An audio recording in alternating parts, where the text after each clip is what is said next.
Третье, просто мы хотим подзазывать собаку, да.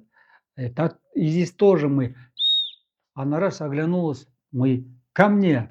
И она подбежала, к вам помчалась, да. Если мы, когда она что-то делает, скажем: "Ко мне!", она может не среагировать на этот свист. Не от того, что она не слышит, она просто заинтересована чем-то другим. Вот.